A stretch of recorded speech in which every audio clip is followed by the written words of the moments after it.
दोस्तों, क्या दुनिया को हंसाने की सजा दर्दनाक अंत होती है?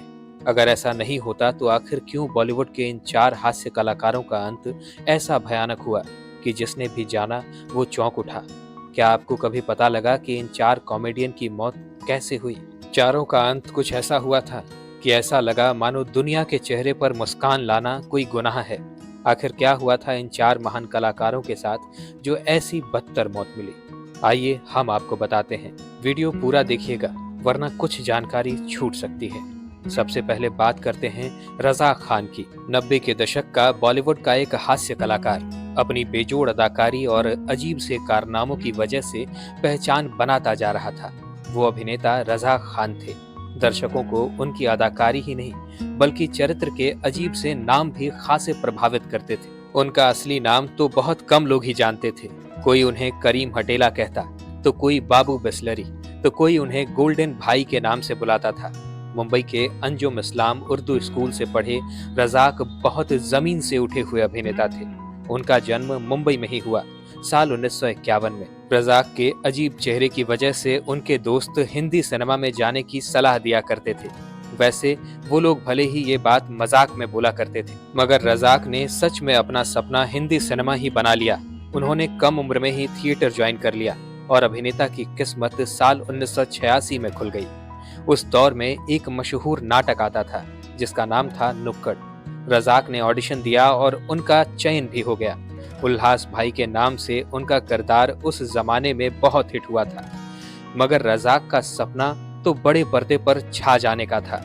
उनका ये ख्वाब भी पूरा हुआ साल 1993 में, जब रूप की रानी चोरों का राजा फिल्म आई और रजाक को केशव नाम के व्यक्ति का किरदार मिला। इसके बाद तो उन्होंने पीछे मुड़कर ही नहीं देखा। वो दौर कादर खान और जॉनी लीवर का हुआ करता था। ऐसे में उनको चुनौती देना एक बड़ी बात थी। मगर कई फिल्मों में यादगार अभिनय के जरिए वो अपनी पहचान बनाने में कामयाब हो गए। उनकी यादगार फिल्मों की बात करें तो इसमें मोहरा, अकेले हम अकेले तुम, राजा हिंदुस्तानी, बड़े मियाँ छोटे मियाँ जैसी कई यादगार फिल्में हैं। वहीं शाहरुख खान की बादशाह, सलमान खान की हेलो ब्रदर और गोविंदा की आँखियों से गोली मारे फिल्मों में तो इन्होंने खूब ज्यादा काम करके दिखाया। निजी जीवन की बात करें तो रजाक शादीशुदा थे। इनकी 3 बेटियां और 1 बेटा है। बेटियां सहम खान, सहर खान और मिस्कत खान हैं, जबकि बेटा असद खान के नाम से जाना जाता है। वो क्रोएशिया में नौकरी करता है। दोस्तों, इतने मशहूर कलाकार का अंत बहुत बुरा हुआ। सबको हंसाने वाले रजा खान अपने भीतर एक इतनी बड़ी बीमारी का दर्द लेकर जी रहे थे, ये कोई नहीं जानता था। उनको कम समय में ही हार्ट से जुड़ी गंभीर बीमारी हो गई थी। दवाइयों के सहारे उनकी जिंदगी चल रही थी। 1 जून 2016 की बात है। वो शहर के मशहूर शीशा होटल में गए हुए थे। अचानक उनके सीने में दर्द शुरू हो गया। रजाक को कुछ समझ आता कि इससे पहले ही उनका दर्द बहुत ज्यादा बढ़ गया और वो जमीन पर गिर गए और तड़पने लगे। उनकी हालत देखकर वहां हड़कंप मच गया। फौरन लोगों ने उनको उसी हालत में अस्पताल पहुंचाया। वहां पता चला कि रजाक को बहुत बड़ा दिल का दौरा पड़ा था। उनको बचाने की बहुत कोशिश की गई, मगर 65 साल की उम्र में हास्य अभिनेता रजा खान की मौत हो गई। बॉलीवुड का दूसरा खान तो एक्टिंग का चलता फिरता इंस्टीट्यूट हुआ करता था। नाम था कादर खान। हिंदी सिनेमा का शायद इकलौता अभिनेता जिसे बस रोल दे दो तो लगता जैसे ये किरदार ही बन गया हो। खलनायक बना दो तो आत्मा कपा देता, कॉमेडियन बना दो तो हंसाते हंसाते पेट में दर्द करा देता, सीरियस रोल दे दिया तो फिर शायद ही कोई होगा जो इनकी एक्टिंग देखकर रोया ना होगा। वैसे कादर खान को उनका नसीब कैसे फिल्मों में ले आया, चलिए ये बताते हैं। काबुल के एक बहुत ही गरीब घर में जन्मे थे। पिता रोजी रोटी की तलाश में परिवार को लेकर मुंबई कमाटीपुरा चले आए। ऐसी गरीबी की खाने की रोटी तक को नसीब नहीं होती थी। माँ बाप का तलाक देखा। सौतेला बाप निकम्मा निकला। खुद ही सरकारी स्कूल में पढ़ने जाते, फिर रात को एक शौक पूरा करते। वो शौक था दूसरों के डायलॉग बोलने का। 8-10 साल की उम्र, रात को यहूदियों के कब्रिस्तान पर बैठते, जोर जोर से जो मन में आता बोला करते, इस बात से बेखबर कि वहां दीवार पर छिपकर एक शख्स उनको देखा करता था। वो अभिनेता अशरफ खान थे। 1942 में आई महबूब खान की रोटी फिल्म के एक्टर। उनको एक 8-9 साल के बच्चे की तलाश थी। अपने ड्रामा के लिए। वहीं छिपकर वो कादर खान को अक्सर देखा करते थे। एक दिन सामने आ गए और बोले, कल बंगले पर आ जाओ। कादर बंगले पर पहुंचे तो वो डायलॉग वाला पन्ना लेकर बोले, पढ़ो।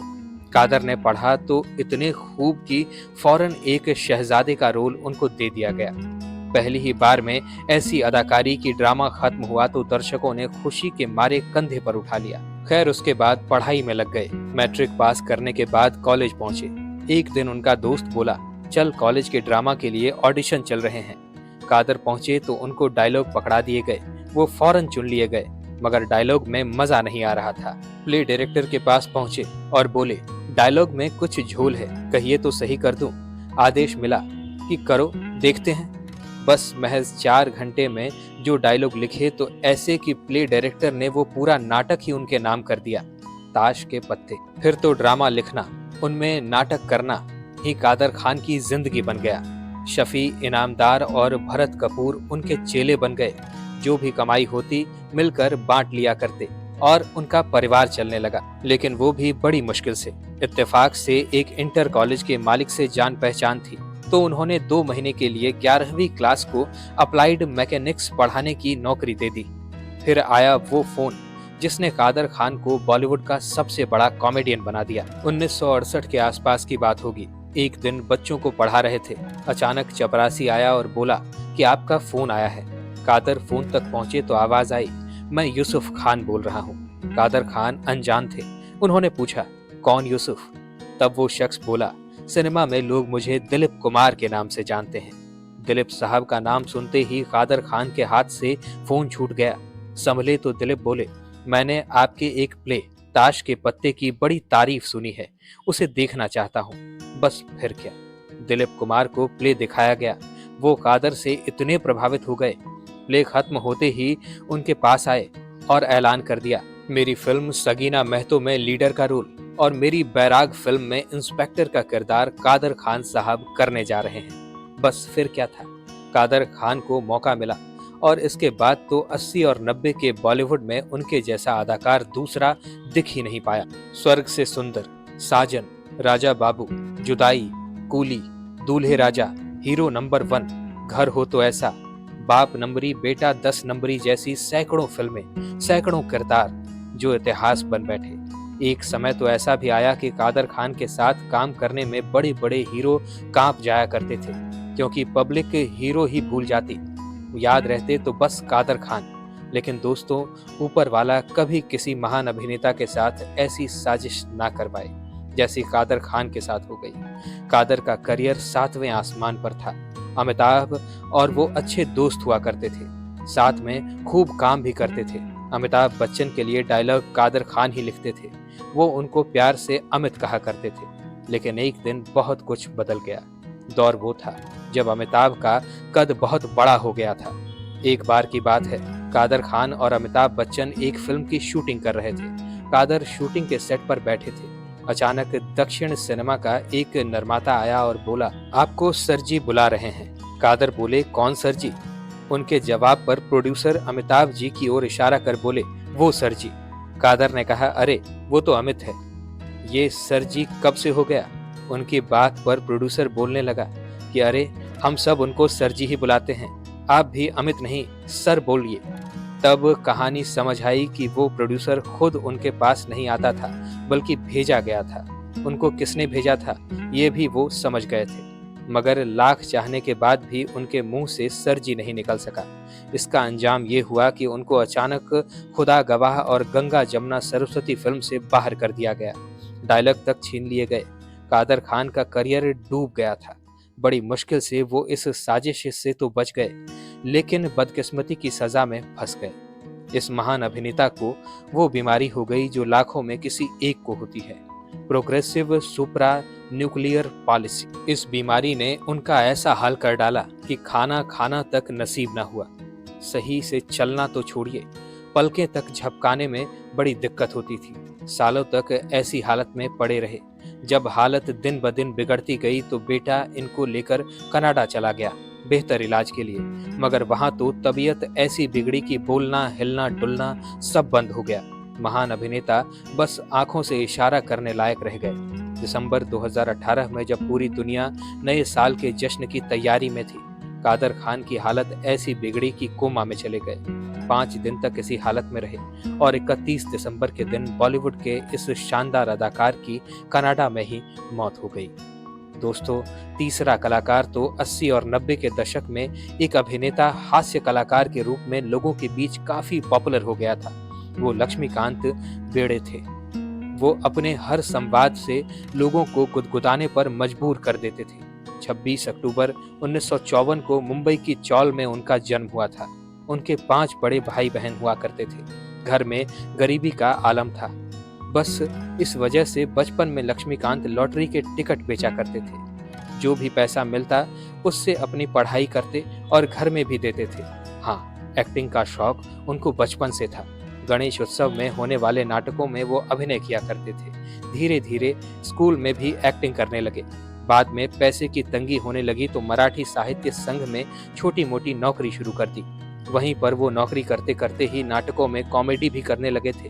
पहली बार उनकी किस्मत जिस नाटक ने पलटी उसका नाम तुरतुर था। पुरुषोत्तम बेड़े के मराठी नाटक से वो हिट हो गए थे। यहाँ से उनको मराठी फिल्में भी मिलने लगी थी। साल 1984 में एक फिल्म आई, धूम धड़ाका। ये फिल्म सुपर हिट हो गई और लक्ष्मीकांत बेड़े बड़े हास्य अभिनेता बनकर उभरे थे। वहीं से उनके लिए हिंदी सिनेमा का रास्ता भी खुल गया। सूरज बरजात्या उन दिनों मैंने प्यार किया फिल्म की तैयारी कर रहे थे। उनकी नज़र लक्ष्मीकांत बेड़े के अभिनय पर पड़ी तो फौरन उनको सलमान खान के साथ रोल दे दिया। 1989 में आई इस फिल्म में उन्होंने जबरदस्त एक्टिंग की थी। लोग उनके मुरीद हो गए थे। इसके बाद तो उनको कई सुपरहिट फिल्में जैसे हम आपके हैं कौन, आरजू, साजन, बेटा, 100 डेज और अनाड़ी फिल्म मिल गई। इन फिल्मों से वो 90 के दौर में सबसे सफल कॉमेडियन बन गए थे। निजी जिंदगी की बात करें तो मराठी नाटकों में अभिनय के दौरान ही उनको एक अभिनेत्री से प्यार हो गया था। उनका नाम था रूही। दोनों ने साल 1985 में शादी भी कर ली, मगर दोनों की शादी अच्छी नहीं चली। बाद में बिना तलाक ही दोनों ने अपनी राहें अलग कर ली। इसके बाद लक्ष्मीकांत की जिंदगी में एक्ट्रेस प्रिया अरुण आई। दोनों ने अपनी शादी की बात कभी जाहिर नहीं की। फिर भी दोनों के 2 बच्चे हुए, बेटा अभिनय और बेटी स्वानंदी। दोस्तों, इतने बेमिसाल कॉमेडियन का अंत बहुत बुरा हुआ। लक्ष्मीकांत बेड़े उस समय 44 या 45 साल के ही रहे होंगे। अचानक उनको बहुत परेशानियां होने लगी। शरीर में जान नहीं रहती थी। यूरिन की दिक्कत होने लगी। जब उन्होंने चेकअप करवाया तो सब हैरान हो गए।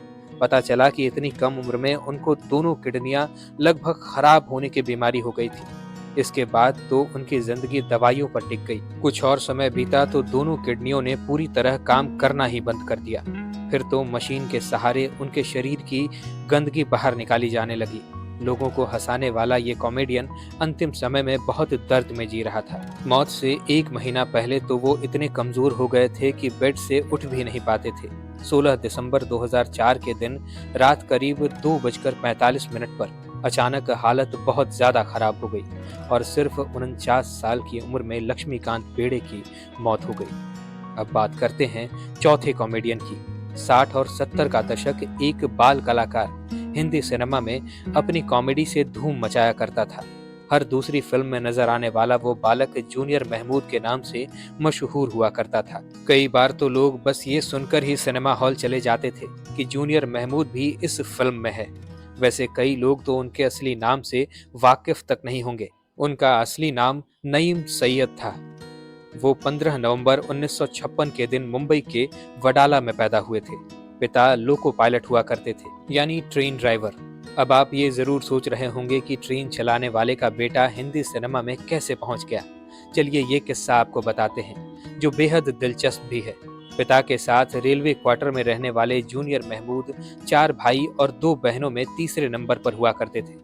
पिता ने पढ़ने के लिए तो भेजा, मगर उनका मन पढ़ाई में लगा नहीं। बस क्लास में अभिनेताओं की एक्टिंग करते और उनकी आवाजें निकाला करते। उनको स्कूल के कार्यक्रमों में भी अपना हुनर दिखाने का मौका मिलता रहता था। वही हुनर काम आया। उनका एक भाई फिल्म सेट पर फोटोग्राफी किया करता था। वो सेट के किस्से भी सुनाता, जिसे जूनियर महमूद बड़े ध्यान से सुनते थे। इसी वजह से वो भी अपने बड़े भाई के साथ सेट के चक्कर लगाने चला जाया करता था। एक बार की बात है, एक फिल्म की शूटिंग हो रही थी।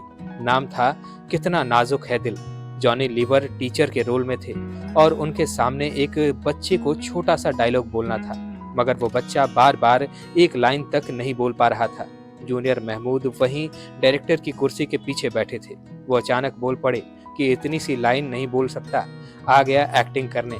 उनकी बात सुनते ही डायरेक्टर पीछे मुड़ा और बोला कि बेटा, क्या ये लाइन तुम बोल सकते हो? उन्होंने कहा हाँ, और फौरन ही वो लाइन बोलकर दिखा दी। डायरेक्टर ने उस बच्चे की जगह जूनियर महमूद को ही रोल दे दिया, मगर अफसोस कि ये फिल्म पूरी नहीं हो सकी। मगर इसके बाद तो उन्हें एक्टिंग का चस्का लग गया और फिल्मों में छोटे मोटे रोल करने लगे। मगर उनकी पहचान जिस फिल्म से बनी वो डायरेक्टर रमेश सिप्पी की फिल्म थी। 1966 की बात है। वो 10 साल के थे। सिप्पी साहब फिल्म बना रहे थे सुहागरात। करदार स्टूडियो में शूटिंग चल रही थी। जूनियर महमूद को पता चला कि फिल्म के लिए 12 बाल कलाकारों की तलाश हो रही है। वो फौरन सिप्पी साहब के पास पहुंच गए। उनके कुछ अलग से चेहरे को देखकर सिप्पी जी ने उनको महमूद के साले का रोल दे दिया। साला बनने के बाद वो किरदार रातों रात फेमस हो गया। उसी साल उनकी एक और फिल्म आई, ब्रह्मचारी। शम्मी कपूर की फिल्म ने बॉक्स ऑफिस पर तहलका मचा दिया और जूनियर महमूद भी कॉमेडी की दुनिया के बड़े नाम बनकर सामने आ गए। वैसे उनका नाम जूनियर महमूद कैसे पड़ा, ये किस्सा भी बड़ा रोचक है। हुआ यूं था कि महमूद की बेटी का जन्मदिन था। सबको बुलाया गया मगर जूनियर महमूद को नहीं बुलाया गया था। वो फौरन महमूद के पास पहुंचे और बोले कि मेरा बाप कोई बड़ा डायरेक्टर या प्रोड्यूसर नहीं है, इसीलिए आपने मुझे नहीं बुलाया। उनकी बात पर महमूद शर्मिंदा हो गए और उनको भी बुला लिया। वो बर्थडे पार्टी में पहुंचे और गुमनाम फिल्म में महमूद के गीत हम काले हैं तो क्या हुआ दिलवाले हैं पर खूब जबरदस्त स्टाइलिश डांस करके दिखाया। महमूद को वो इतना भा गए कि उन्होंने अगले ही दिन जूनियर महमूद को स्टूडियो बुला लिया। वहां उनके हाथ में धागा बांधकर अपना शिष्य बना लिया और बोले कि दुनिया तुमको आज से नईम नहीं, जूनियर महमूद के नाम से जानेगी। उस दिन के बाद से वो बालक इसी नाम से फिल्मी दुनिया में मशहूर हो गया। कई लोग तो उनको महमूद का ही लड़का समझते थे, क्योंकि दोनों की शक्लें भी बहुत हद तक मिलती थी। ब्रह्मचारी से स्टार बनने के बाद उनके नाम का सिक्का चलने लगा था। अब डायरेक्टर फिल्म में उनके रोल भी लिखा करते थे। एक के बाद एक हिट फिल्में दी, जिनमें आन मिलो सजना, दो रास्ते, कटी पतंग, हाथी मेरे साथी से लेकर कारवा जैसी जबरदस्त फिल्में शामिल थीं। इन फिल्मों से वो बहुत ही कम समय में इतने प्रसिद्ध हो गए थे कि उनकी फीस 70 के दशक में 1 लाख रुपए तक हुआ करती थी। उस जमाने में मुंबई में सिर्फ 12 लोगों के पास विदेशी इम्पाला कार हुआ करती थी। इस लिस्ट में जूनियर महमूद का नाम भी शामिल था। मगर दोस्तों, फिर ऐसा दौर भी आया जब ये कलाकार गुमनाम हो गया। कैसे, ये हम बताते हैं। असल में उनका नाम ही उनके लिए बाद में मुसीबत बन गया। हुआ ये कि पहले तो उनको जूनियर महमूद नाम की वजह से खूब रोल मिला करते थे, मगर 12 साल की उम्र के बाद उनके चेहरे के बचपन खत्म हो गया और उनको रोल मिलना ही कम हो गए। 18-19 साल का होते होते तो उनका स्टारडम पूरी तरह से खत्म हो गया। फिल्मों के लिए वो ना जूनियर रहे ना ही सीनियर और अनफिट हो गए। डायरेक्टरों ने उनको काम देना ही बंद कर दिया। दूसरा, उम्र बढ़ने के साथ ही उस दौर में कई बड़े हास्य कलाकारों के साथ ही उनका कंपटीशन शुरू हो गया। इसमें असरानी, जगदीप, जॉनी लीवर, मुकरी से लेकर खुद महमूद हुआ करते थे। इन दिग्गजों के सामने वो टिक नहीं सके और धीरे धीरे हिंदी सिनेमा में उनका करियर तबाह हो गया। अखियों के झरोखे से गीत गाता चल और दीवानगी उनके करियर के अंत में कुछ सफल फिल्में रहीं। बाद में उन्होंने मराठी फिल्मों में काम किया, टीवी में भी काम करके अपना गुजारा करने लगे। 1990 में उन्होंने ऑर्केस्ट्रा ग्रुप भी बना लिया। 66 साल के हो चुके जूनियर महमूद कभी कभी टीवी के किसी शो में नजर आ जाते, मगर उनको क्या खबर थी कि शरीर के भीतर मौत पनप रही थी, जो उनका दर्दनाक अंत करने वाली थी। साल 2023 की बात है। उनको बड़ी परेशानी शुरू हो गई। समझ ही नहीं आया कि तबीयत अचानक क्यों खराब हो गई है। सांस लेने में तकलीफ होने लगी। जब जांच करवाई तो पैरों तले जमीन खिसक गई। पता चला कि उनको खतरनाक कैंसर ने घेर लिया है, वो भी स्टेज 4 का कैंसर। कैंसर उनके फेफड़ों और लीवर में था और पूरे शरीर में फैल गया था। उनकी हालत ऐसी कि पूरे शरीर के अंदर गलना शुरू हो गया था। शरीर सूखकर हड्डियों का ढांचा बन गया। उनसे मिलने उनके 2 दोस्त सचिन पिलगांवकर और जितेंद्र भी आए थे। जितेंद्र तो उनका बुरा हाल देखकर रोने तक लग गए थे। इसी बीच उनको पीलिया भी हो गया। उनका ऑपरेशन करने की तैयारी चल रही थी, मगर शरीर इतना खत्म हो चुका था कि वो ऑपरेशन तक भी जिंदा नहीं रह सके। 8 दिसंबर के दिन दुनिया के चेहरे पर हंसी लाने वाले इस कलाकार की भी दर्दनाक मौत हो गई। दोस्तों, यकीनन आपने भी इन 4 महान हास्य कलाकारों को किसी न किसी फिल्म में जरूर देखा होगा। आप बताइए, आपको इन चारों में सबसे ज्यादा पसंद कौन था? अगर इनकी कोई फिल्म आपको याद हो तो उसे भी कमेंट में लिखना बिल्कुल मत भूलिएगा। ये इनके लिए एक सच्ची श्रद्धांजलि होगी। अगर ये जानकारी पसंद आई हो तो इस वीडियो को लाइक कीजिएगा, और अगर आप हमारे चैनल वारिधि मंथन पर नए हैं तो इसे सब्सक्राइब करके बेल आइकन दबाना बिल्कुल मत भूलिएगा। वीडियो में अब तक बने रहने के लिए आपका बहुत बहुत शुक्रिया।